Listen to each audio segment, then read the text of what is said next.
Copy ले आए। मैं बोलने वाला था आपसे, जो कॉपी नहीं लाएगा वो क्लास में नहीं आएगा। ठीक है, अपन मंगलाचरण करके शुरू करते हैं आज का स्वाध्याय, और जोड़ लेंगे सभी। मोक्ष मार्गस्य नेतारं भेत्तारं कर्म भूभृतां ज्ञातारं विश्वतत्त्वानां वन्दे तद्गुणलब्धये। देवादिदेव 1008 श्री आदिनाथ भगवान की जय। आचार्य भगवान श्री उमा स्वामी महाराज की जय। 3,9 करोड़ महामुनि राजों की जय।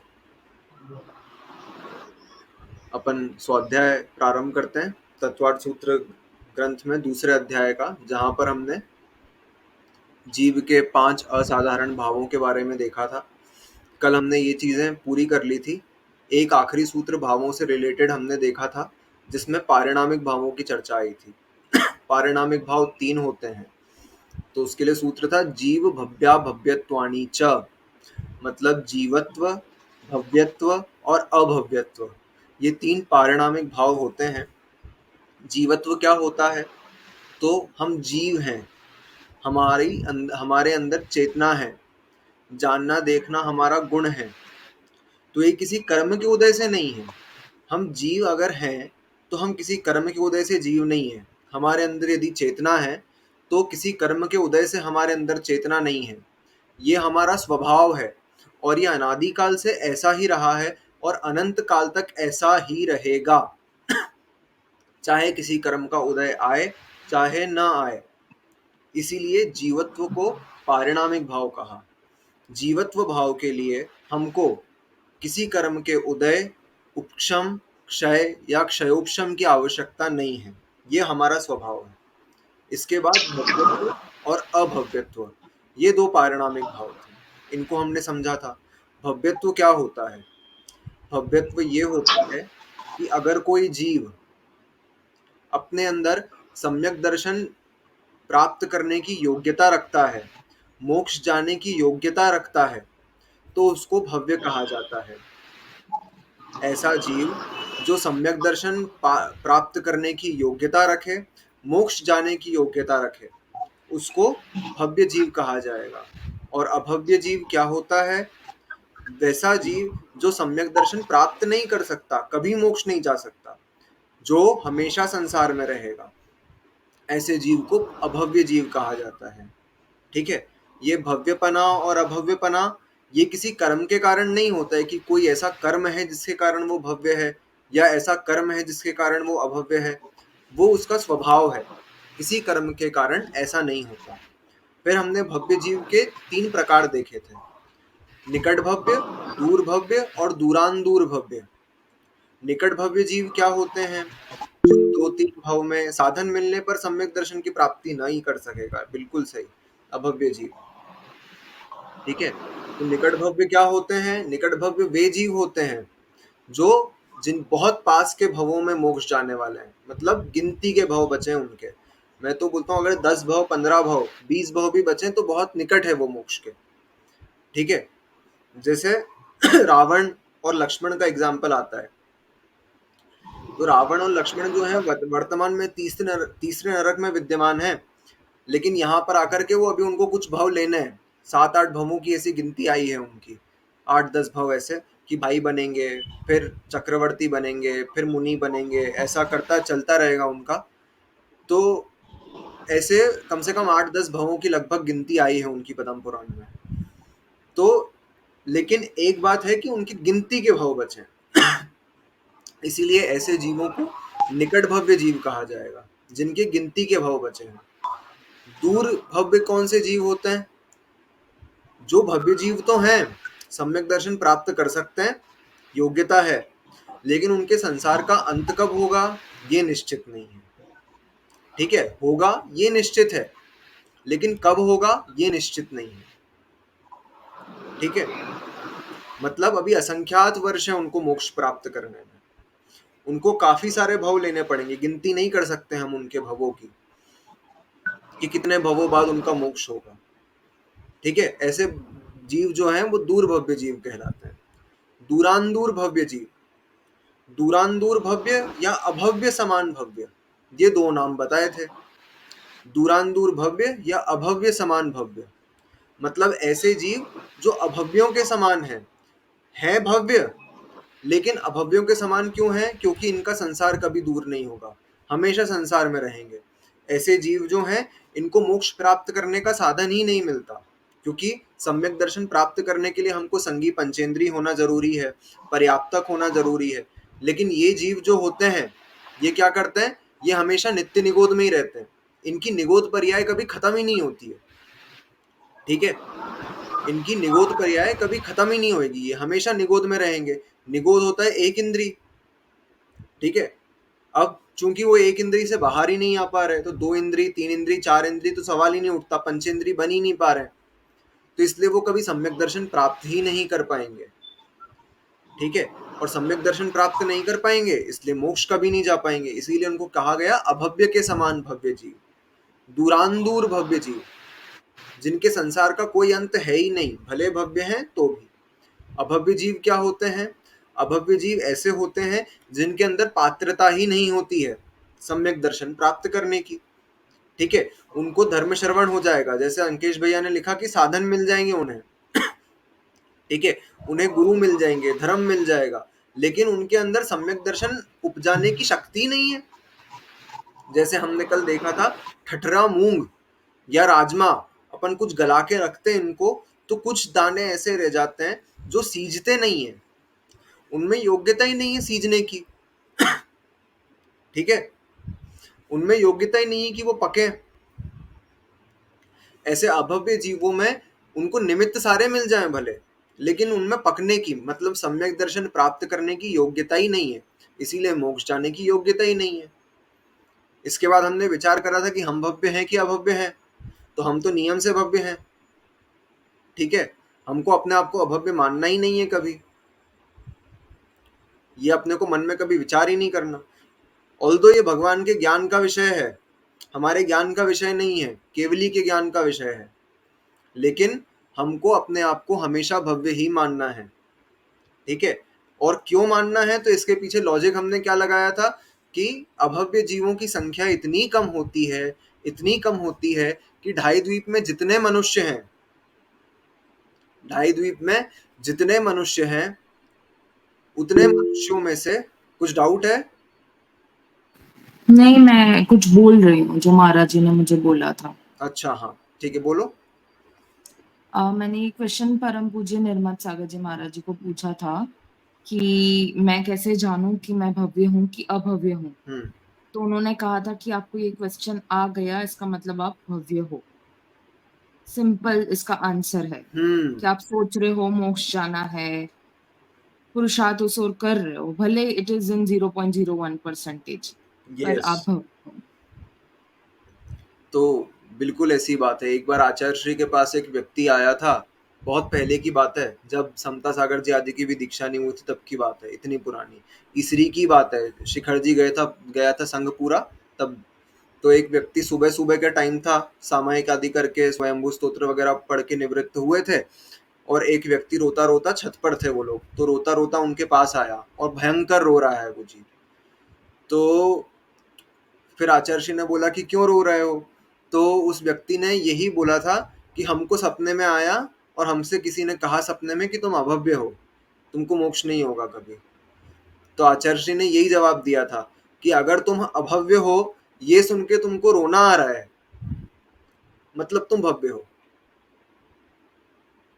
ठीक है, तुम्हारा मोक्ष पुरुषार्थ तुमको करने की इच्छा होती है, इसलिए तुम भव्य हो। यही बात अपन ने देखी थी कि अभव्य जीव जो है, उसकी संख्या इतनी कम होती है कि पूरे ढाई द्वीप में जितने मनुष्य हैं, उनमें से एक दो मनुष्य मुश्किल से अभव्य होंगे, बाकी सारे भव्य होते हैं।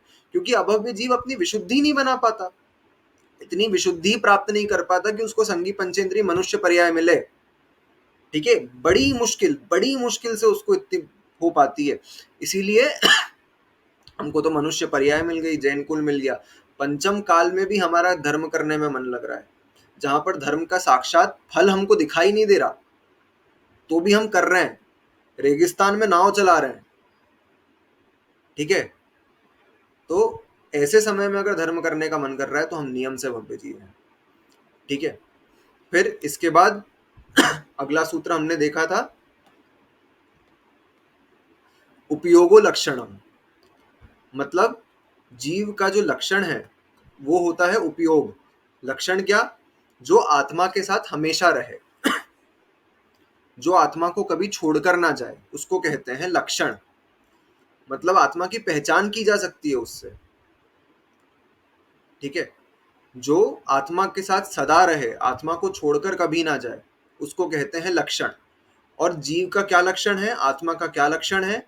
तो उसका लक्षण है उपयोग। उपयोग क्या होता है? अगला सूत्र उसके लिए देखा था हमने, स द्विविधोष्ट चतुर्भेदः। स मतलब वह उपयोग, जो पिछले सूत्र में बात की गई, वह उपयोग। स द्विविधोष्ट, तो द्विविध मतलब दो प्रकार का उपयोग होता है।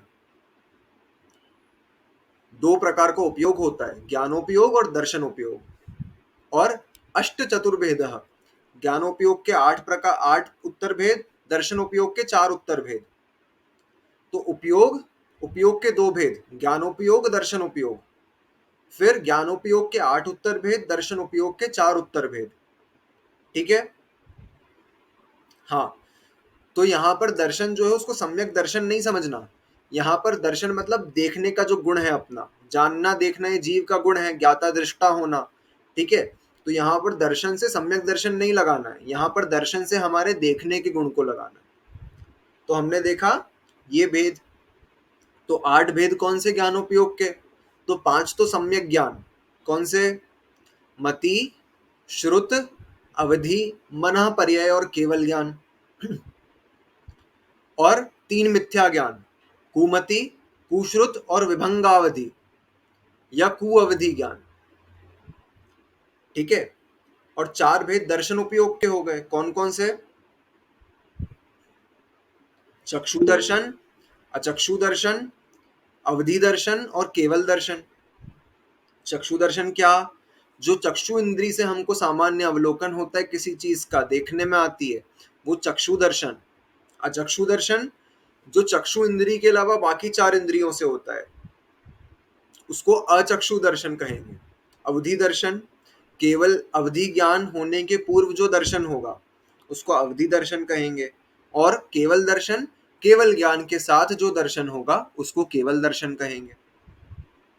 ठीक है, जिसमें अनंत का अनंत द्रव्य, मतलब 6 द्रव्यों के अनंत पर्याय जिसमें दिखे हमको, वो केवल दर्शन। ठीक है, ये हमने देख लिया था। स द्विविधोष्ट चतुर्भेद, मतलब उस उपयोग के 2 भेद होते हैं, ज्ञानोपयोग और दर्शनोपयोग। फिर ज्ञानोपयोग के 8 भेद, 5 सम्यक ज्ञान, 3 मिथ्या ज्ञान। और उस दर्शनोपयोग के 4 भेद, चक्षु, अचक्षु, अवधि और केवल दर्शन। ठीक है, फिर इसके बाद हमने क्या सूत्र देखा था? संसारिणो मुक्ताश्च। बहुत बेसिक अब मैंने बताया था कि अब जो आने वाला है वो बाल बोध का विषय आने वाला है, जो हमको बचपन में पढ़ाया जाता है। ठीक है, तो जीव के 2 भेद हमने देख लिए थे। जीव के 2 भेद कौन से होते हैं? संसारी जीव और मुक्त जीव। सबको पता है संसारी जीव क्या होते हैं, जो कर्मों से बंधे होते हैं, जो संसार में परिभ्रमण करते हैं, जो जन्म मरण का दुख भोगते हैं, जिनके द्रव्य, क्षेत्र, काल और भाव और भव ऐसे 5 परावर्तन चलते रहते हैं, ऐसे जीवों को संसारी जीव कहा जाता है। क्या कहा गया संसारी जीवों के लिए? जो संसार में परिभ्रमण करते हैं, जो जन्म मरण का दुख भोगते हैं, जो कर्मों से सहित होते हैं, और जो द्रव्य, क्षेत्र, काल, भाव और भव ऐसे 5 परावर्तन करते रहते हैं, इनको संसारी जीव कहा गया। मुक्त जीव क्या होते हैं? तो इसका उल्टा कर देना है, जो संसार परिभ्रमण नहीं करते हैं, जन्म मरण का दुख नहीं भोगते हैं, जो कर्मों से रहित होते हैं, जो सिद्ध अवस्था को प्राप्त कर चुके होते हैं, पंच परावर्तन नहीं करते, अब उसको कहते हैं मुक्त जीव। मुक्त जीव संसार में दोबारा लौट करके नहीं आते। हाँ, परावर्तन मतलब परावर्तन कौन सा? मतलब घूमना, ठीक है। तो संसार में घूमना 5 प्रकार से घूमते हैं। द्रव्य परावर्तन मतलब हमने क्या, एक ऐसा कहा जाता है कि हमने संसार में प्रत्येक परमाणु को भोग भोग के छोड़ दिया है। मतलब एक एक परमाणु को अनंत अनंत बार भोगा है और छोड़ा है, तो ये हमारा द्रव्य परावर्तन। फिर क्षेत्र परावर्तन, संसार में हर क्षेत्र में, मतलब जितने इस लोक, 3 लोक में जितने प्रदेश हैं, उन 3 प्रदेशों में एक एक प्रदेश पर अनंत अनंत बार जन्म मरण कर चुके हैं अपन। मतलब ऐसी कोई चीज नहीं है जो देखी जानी नहीं है। मतलब ये कहते हैं ना कि ये तो तुम्हारी माँ से, इस वाली माँ से इतना लगाव है, ना जाने कितनी माँ तुमने हाँ, मारी मरी बिल्कुल होगी। वही। ठीक है। तो इसको क्षेत्र, फिर द्रव्य क्षेत्र काल, काल मतलब अवसर्पिणी उत्सर्पिणी काल के एक एक समय पर हम अनंत बार जन्म ले चुके हैं, एक एक समय पर क्रम से। बहुत डिटेल्ड टॉपिक है ये, मैं तो समझा रहा हूँ बस शॉर्ट में। द्रव्य क्षेत्र काल भाव परावर्तन, हम जितने भाव, मिथ्या दृष्टियों के योग्य जितने भाव हो सकते हैं, वो सारे भाव हम कर चुके हैं, ठीक है। ऐसा कोई भाव नया नहीं है जो हम अभी कर रहे हैं। हम अनंत बार ये भाव कर चुके हैं जो मिथ्या दृष्टियों के योग्य हैं। अगर सम्यक दर्शन हुआ होगा कभी, तो फिर तो आगे जाकर के हमारा पंच परावर्तन रुक ही जाएगा, ठीक है। और भाव परावर्तन, मिथ्या दृष्टि जो जो भाव ले सकता है, नवे ग्रेवियक तक वो देव बन सकता है तो वो भाव परावर्तन भी हम अनंत बार कर चुके हैं। मुनि व्रत धारा अनंत बार ग्रेवियक उपजायो, छेड़ाला की लाइन आती है कि मुनि व्रत धारण करके अनंत बार हम ग्रेवियक में जन्म ले चुके हैं, नवे ग्रेवियक में मुनि बन के हम जा चुके हैं। लेकिन आत्म ज्ञान बिना सुख लेश न पायो, सम्यक दर्शन नहीं मिला तो कुछ नहीं हुआ, वहां तक जाने का भी कोई फायदा नहीं, संसार कम नहीं हुआ हमारा, ठीक है। ये भाव है, ये 5 परावर्तन होते हैं। हमने कल यहीं तक की चीज देखी थी। आज हम आगे का 11वां सूत्र शुरू करेंगे। तो 11वें सूत्र में कहा गया है समनस्का मनस्काः, समनस्का मनस्काः, समनस्का मनस्काः। देवल दीदी सूत्र बोलो। समनस्का मनस्काः। ठीक है। अब संसारी जीवों की बात कर रहे हैं, तो संसारी जीवों के 2 भेद कर दिए यहाँ पर। समनस्का मतलब मन सहित, और अमनस्का मतलब मन रहित, जिसको हम कहते हैं संगी और असंगी, ठीक है। ऐसा जीव जिसके मन हो वो संगी या समनस्क, और ऐसा जीव जिसके मन ना हो वो असंगी या अमनस्क। कौन कैसे होते हैं? तो एक इंद्री, 2 इंद्री, 3 इंद्री और 4 इंद्री, इन जीवों के मन नहीं होता। कौन कौन से? एक इंद्री, 2 इंद्री, 3 इंद्री और 4 इंद्री, इन जीवों के नियम से मन नहीं होता, ठीक है। मन कहाँ से शुरू होता है? पंचेंद्री से। अब पंचेंद्रियों में सबके होता है क्या? नहीं, सबके नहीं होता। तो पंचेंद्री जीवों को 4 गतियों में डिवाइड कर दो, मनुष्य गति, देव गति, नरक गति और तिर्यंच गति, ठीक है। इसमें से नियम सुनना है अपने को, मनुष्य गति, देव गति और नरक गति। कौन सी? मनुष्य गति, देव गति और नरक गति। इन 3 गतियों में नियम से समनस्क जीव होंगे, संगी जीव होंगे, मन सहित जीव ही होंगे। कौन सी 3 गतियों में? मनुष्य गति, देव गति और नरक गति में, ठीक है। अब त्रियंज गति, त्रियंज गति में दोनों प्रकार के जीव हो सकते हैं, मन सहित भी हो सकते हैं और मन रहित भी हो सकते हैं। मनुष्य गति, देव गति और नरक गति में समनस्क जीव ही होंगे। त्रियंज गति में दोनों प्रकार के जीव हो सकते हैं, मन सहित भी और मन रहित भी। तो शास्त्रों में कुछ एग्जाम्पल आए हैं इसके कि अमनस्क वाले पंचेंद्री जीव कौन से होते हैं, असंगी पंचेंद्री। तो एग्जाम्पल कुछ दिए हैं, जैसे सांप होते हैं, तो सांप जो होते हैं उनमें पनियल सांप जो होते हैं, जो पानी के सांप होते हैं, उनको असंगी कहा गया है, उनके मन नहीं होता, ठीक है। वे असंगी हैं। इसके अलावा तोते, तो तोतों की कुछ प्रजाति होती है, जैसे जो तोते होते हैं जिनको अपन कुछ सिखाएं तो वो सीख जाएं, बोलने लगते हैं, कुछ जल्दी से सीख जाते हैं, तो वो तोते तो मन सहित होंगे। लेकिन कुछ तोतों की प्रजाति ऐसी होती है जो मन रहित होती है, वो असंगी होती है। ठीक है, तो दो एग्जाम्पल देख लिए हमने। कौन से दो एग्जाम्पल देख लिए? पनियल सर्प, पानी का सांप, और दूसरा तोतों की कुछ प्रजाति असंगी होती है। ठीक है, ये असंगी पंचेंद्रीय जीव के हमने एग्जाम्पल देख लिए। इसके अलावा और भी प्रजातियां होंगी जो फिलहाल हमारे ज्ञान का विषय नहीं है, लेकिन होंगी। ठीक है, ये हमने देख लिया। तो जीव, दो प्रकार के संसारी जीव हमने देख लिए, समनस्क और अमनस्क। समनस्क कौन से? जिनके मन होता है, और अमनस्क कौन से? जिनके मन नहीं होता। ठीक है, एक इंद्री, दो इंद्री, तीन इंद्री, चार इंद्री, ये नियम से अमनस्क होंगे। और समनस्क कौन होंगे? तो समनस्क पंचेंद्रीय जीवों में मनुष्य, देव और नारकी, ये नियम से मन सहित होंगे। त्रियंश दोनों प्रकार के हो सकते हैं, मन सहित भी और मन रहित भी। ठीक है, फिर इसके बाद अगला, संसारिणस्त्रसस्थावराः। संसारिणस्त्रसस्थावराः, संसारिणस्त्रसस्थावराः। अंकेश भैया सूत्र बोलो। त्रसस नहीं है, मात्र त्रस है। मेरे संसारी त्रसस लिखा हुआ है, त्र स और आधा स। आधा सा कहाँ दिखा? मैं मतलब मेरे सॉरी, पास जो ठीक पीडीएफ है उसमें त्रसस लिखा हुआ है, और मैंने सुना भी त्रसस स्थावरा ही है। ठीक है ठीक है ठीक है। ठीक है, संसारिण त्रसस स्थावराः, ठीक है। संसारिण त्रसस स्थावराः।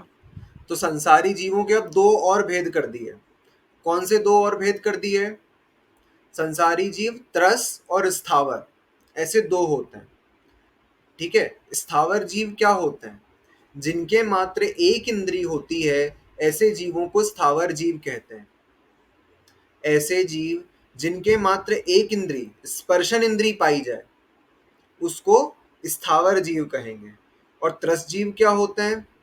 तो एक इंद्री के बाद जितने भी बचे, मतलब दो इंद्री, तीन इंद्री, चार इंद्री और पंचेंद्री, ये सारे जीव त्रस जीव कहलाते हैं।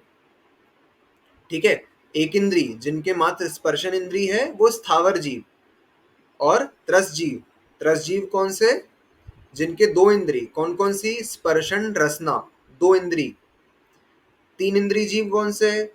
जिनके स्पर्शन, रसना और घ्राण, ये तीन इंद्रियां हो। फिर चार इंद्री जीव कौन से? जिनके स्पर्शन, रसना, घ्राण, चक्षु, ये चार इंद्रियां हो। ये चार इंद्री जीव। और पंचेंद्रीय जीव कौन से? जिनके स्पर्शन, रसना, घ्राण, चक्षु और कर्ण, पांच इंद्रियां हो। ऐसे याद रखो, स्पर्शन, रसना, घ्राण, चक्षु, कर्ण। ये इसी क्रम से इंद्रियां बढ़ती है। ऐसा नहीं कि एक इंद्रिय जीव के सिर्फ चक्षु इंद्रिय हो गई बाकी नहीं हुई, इसी क्रम से लगाना पड़ता है। ठीक है, एक इंद्रिय जीव अगर होगा तो उसको सिर्फ स्पर्शन होगी, दो इंद्रिय होगा तो स्पर्शन, रसना, ऐसा नहीं कोई सी भी दो हो जाएंगी। तो स्पर्शन, रसना, घ्राण, चक्षु और कर्ण, ये पांच इंद्रिय जीव होते हैं। ठीक है, तो एक इंद्रिय जीव को स्थावर, और दो, तीन, चार अथवा पांच, इनको त्रस जीव कहा गया। अब स्थावर जीवों का भेद अगले सूत्र में बताया गया है, उसको पढ़ेंगे।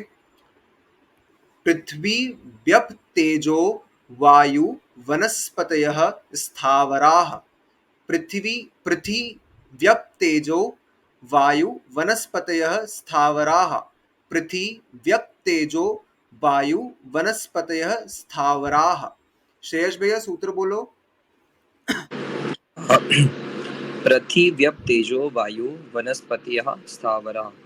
ठीक है, तो पृथ्वी मतलब पृथ्वी का एक, पृथ्वी मतलब पृथ्वी का एक। पृथ्वी के बाद अप मतलब जल का एक, अप का एक मतलब जल का एक। ठीक है, जल का एक। फिर वायु, वायु मतलब वायु का एक। पृथ्वी, अप, तेज रह गया, तेजो मतलब अग्नि का एक। वायु मतलब वायुकायिक, और वनस्पति मतलब वनस्पति कायिक। ठीक है, पृथ्वी कायिक, अपकायिक मतलब जल कायिक, फिर अग्नि कायिक, वायु कायिक और वनस्पति कायिक।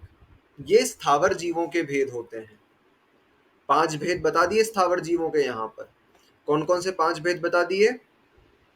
पृथ्वी तो कायिक, मतलब हाँ जो पंच तत्व कहते हैं वही ये 5 चीज है ना? क्या? पंच तत्व में जो भी नाम है। पंच पंच तत्व नहीं हाँ कहते ऐसे ही पंच समझ तत्व? सकते हैं अपन इनको। ठीक है, 5 तत्व यहाँ पर जीव जैसे समझा दिए। ठीक है, तो पृथ्वी कायिक, अपकायिक, अपकायिक मतलब जल कायिक, तेज कायिक मतलब अग्नि कायिक, वायु कायिक और वनस्पति कायिक। ये 5 स्थावर जीवों के भेद हो गए। अब इनका उत्तर भेद करना है। अपन यहाँ पर संसारी जीवों के भेद देख रहे हैं, तो अभी अपन सबसे पहले सामनस्क और रामानस्क 2 भेद देख लिए, फिर त्रस स्थावर ये 2 भेद देख लिए। अब स्थावर जीवों में आ गए। स्थावर जीवों में 5 भेद देख लिए। अब हर जीव जो है उसके 2-2 भेद और करने हैं। कौन कौन से 2 भेद और करने हैं? सूक्ष्म बादर। ठीक है, मतलब पृथ्वी का एक सूक्ष्म, पृथ्वी का एक बादर। अपकायिक यानी जल का एक सूक्ष्म, जल का एक बादर। अग्नि का एक सूक्ष्म, अग्नि का एक बादर। वायु का एक सूक्ष्म, वायु का एक बादर। वनस्पति का एक के अपन भेद अभी देखेंगे। ठीक है, यहाँ पर सूक्ष्म और बादर करके भेद करना है अपने को। जीवों के भेद कर रहे हैं अपन, संसारी जीव कितने कितने प्रकार के हो सकते हैं। ठीक है, हितेन लिख रहा है इसलिए एक बार और रिपीट कर रहा हूं मैं। पृथ्वी लिख लिया? हाँ ठीक है, हर जीव के 2-2 भेद और कर दिए। अब सूक्ष्म बादर क्या होता है? तो सूक्ष्म वो होता है जो किसी चीज से बाधा को प्राप्त ना हो। ठीक है, और बादर वो जो बाधा को प्राप्त हो। अब समझते हैं। जैसे अगर मेरा हाथ, मैं अपने हाथ को यूं लाके टकरा रहा हूं, तो ये इस हाथ से बाधा को प्राप्त हो रहा है, इसलिए ये बादर कहलाएगा। अगर मेरा हाथ इस हाथ को क्रॉस करके ऐसे चला जाता, मतलब बाधा को प्राप्त नहीं होता और ऐसा क्रॉस हो जाता, तो ये सूक्ष्म कहलाएगा। ये दीवाल है मेरे पीछे, तो इस दीवाल से मैं बाधा को प्राप्त हो रहा हूं। ठीक है, अगर मैं इस दीवाल को पार करके ऐसा पीछे चला जाऊं तो सूक्ष्म कहलाएगा। समझ में आ गया सूक्ष्म और बादर? ठीक है, सूक्ष्म जीव वो जो बाधा को प्राप्त नहीं होते। मतलब अगर कोई सूक्ष्म जीव होगा तो वो इस दीवाल में से भी चला जाएगा। ठीक है, सूक्ष्म जीव मेरे शरीर को आर पार करके चला जाएगा। वो किसी भी चीज से बाधा को प्राप्त नहीं होते, इसलिए उनको सूक्ष्म कहा गया। वो रुकते नहीं है किसी चीज से।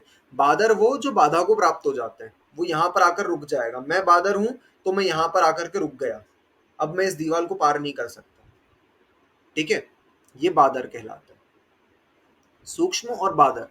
ठीक है, अब पृथ्वी कायिक के भी ऐसे 2 भेद होते हैं, पृथ्वी, जल, अग्नि और वायु इनके। अब वनस्पति कायिक के भेद देखेंगे बस आज अपन। तो वनस्पति कायिक के 2 भेद होते हैं, साधारण वनस्पति और प्रत्येक वनस्पति। है ना? हितेन लिख रहा है तो चार्ट बना लेना सभी लोग। वैसे तो कोशिश करो कि लिखो। तो वनस्पति कायिक के 2 भेद, साधारण वनस्पति, प्रत्येक वनस्पति। वनस्पति के 2 भेद, साधारण और प्रत्येक। साधारण वनस्पति के 2 उत्तर भेद, नित्य निगोद, इतर निगोद। देखो सबसे पहले वनस्पति कायिक। वनस्पति कायिक के 2 भेद, साधारण, प्रत्येक। फिर साधारण के 2 भेद, नित्य निगोद, इतर निगोद। जिसको हम निगोदिया जीव बोलते हैं, वो निगोदिया जीव एक्चुअली होते क्या है? वनस्पति कायिक जीव होते हैं। ठीक है, तो 2 भेद, नित्य निगोद, इतर निगोद। फिर प्रत्येक वनस्पति जो थी उसके 2 भेद कर देंगे। कौन से 2 भेद कर देंगे? सप्रतिष्ठित प्रत्येक, अप्रतिष्ठित प्रत्येक। ठीक है, वनस्पति कायिक के भेद देख रहे हैं अपन। तो पहले साधारण और प्रत्येक, फिर साधारण के भेद, नित्य निगोद, इतर निगोद। फिर प्रत्येक के 2 भेद, सप्रतिष्ठित प्रत्येक, अप्रतिष्ठित प्रत्येक। अब वापस निगोद पर आ जाओ। नित्य निगोद सूक्ष्म बादर और इतर निगोद सूक्ष्म बादर। ठीक है, मैं एक काम करूंगा, मैं कॉपी पे बना के ग्रुप पे डाल दूंगा, ये जैसा चार्ट है ना, तो सबको अच्छे से समझ में आ जाएगा। ये ऐसा ट्री जैसा बन जाएगा, ये तो समझ में आ जाएगा। बोलो। जैसे कहते हैं निगोद में चले गए तो मतलब वनस्पति का ही वो रहता है वो। हाँ, वो वनस्पति का एक इंद्रिय जीव बन गए अपन अगर निगोद में चले गए तो। ठीक है, तो अब नित्य निगोद इतर निगोद क्या होता है? जो जीव अनादिकाल से निगोद में है उसको नित्य निगोद कहते हैं। और इतर निगोद क्या होता है? तो मतलब जैसे निगोद से निकल गया, वो 2 इंद्रिय 3 इंद्रिय 4 इंद्रिय पर्याय प्राप्त कर ली उसने, पंचेंद्रिय पर्याय प्राप्त कर ली उसने, फिर वापस किसी कर्म के कारण से निगोद में चला गया, तो अब जिस निगोद में जाएगा वो, उसको नित्य निगोद नहीं कहेंगे, उसको इतर निगोद कहेंगे। ठीक है, ये भेद होता है नित्य निगोद इतर निगोद में। नित्य निगोद क्या? अनादिकाल से जो निगोद में ही है उसको नित्य निगोद कहते हैं। और इतर निगोद, निगोद से निकल के व्यवहार राशि में आ गया, 2 इंद्रिय 3 इंद्रिय 4 इंद्रिय पंचेंद्रिय बन गया, फिर वापस किसी कर्म के उदय से निगोद में जाना पड़ा, तो वो इतर निगोद में जाएगा। ठीक है, इसके दो भेद कर देख लिया अपन ने, नित्य निगोद सूक्ष्म बादर, इतर निगोद सूक्ष्म बादर। फिर प्रत्येक वनस्पति में आते हैं। प्रत्येक वनस्पति बादर ही होती है, ये सूक्ष्म होती नहीं है। ठीक है, प्रत्येक वनस्पति के 2 भेद देख लेते हैं हमने, सप्रतिष्ठित प्रत्येक, अप्रतिष्ठित प्रत्येक। इसकी परिभाषा अगर लिखनी हो तो लिख लेना, मैं चार्ट में परिभाषा लिख के नहीं भेजूंगा। ठीक है, सप्रतिष्ठित प्रत्येक क्या होती है? ऐसा वनस्पति जिसपे अनंत अनंत अनंत जीवों का वास हो। ठीक है, अनंत जीवों के साथ जो वनस्पति हो उसको सप्रतिष्ठित प्रत्येक कहेंगे। और अप्रतिष्ठित प्रत्येक वो होगी जो अकेली हो। ठीक है, उसमें अनंत जीवों का वास नहीं, ऐसे अपन समझते हैं इसको। जैसे अपन कुछ वनस्पतियों को कहते हैं कि ये खाना नहीं है, अभक्ष्य है। क्यों अभक्ष्य है? क्योंकि वो सप्रतिष्ठित प्रत्येक है। जैसे एलोवेरा होता है, एलोवेरा क्या होता है कि उसके मतलब वो तो है एक वनस्पति, ठीक है, वो एक शरीर है, मतलब उस शरीर का स्वामी एक जीव है, लेकिन उस शरीर के सहारे अनंत जीव रह रहे हैं। आलू क्यों नहीं खाना, प्याज क्यों नहीं खाना? क्योंकि उसके सहारे अनंत जीव रहते हैं। मतलब उस एक शरीर के सहारे अनंत जीव रहें तो सप्रतिष्ठित प्रत्येक वनस्पति बनेगी। एक वनस्पति शरीर के सहारे अनंत जीव रहें तो सप्रतिष्ठित प्रत्येक, और एक शरीर में एक ही जीव रहे तो वो अप्रतिष्ठित प्रत्येक कहलाएगी, वो भक्ष्य होती है। ठीक है, सप्रतिष्ठित और उल्टा नहीं बोल, हाँ दोनों में अप्रतिष्ठित बोल दिया ना। नहीं, दोनों को अप्रतिष्ठित कहाँ बोला? सप्रतिष्ठित मतलब स, जीवों सहित, इसलिए सप्रतिष्ठित, और जीवों रहित मतलब अप्रतिष्ठित। तो अभक्ष तो सप्रतिष्ठित पहला वाला होगा ना। हाँ, अभक्ष पहली वाली, सप्रतिष्ठित प्रत्येक वनस्पति अभक्ष है।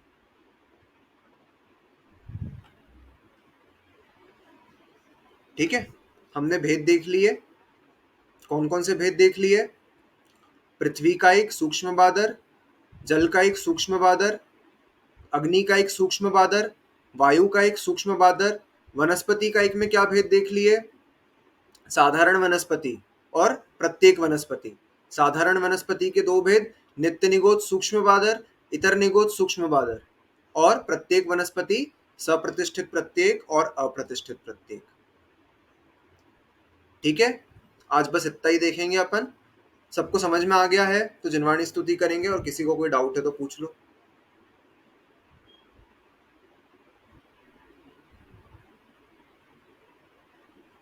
सबको आ गया है? क्लियर है? ठीक है, जिनवाणी स्तुति के लिए हाथ जोड़ेंगे।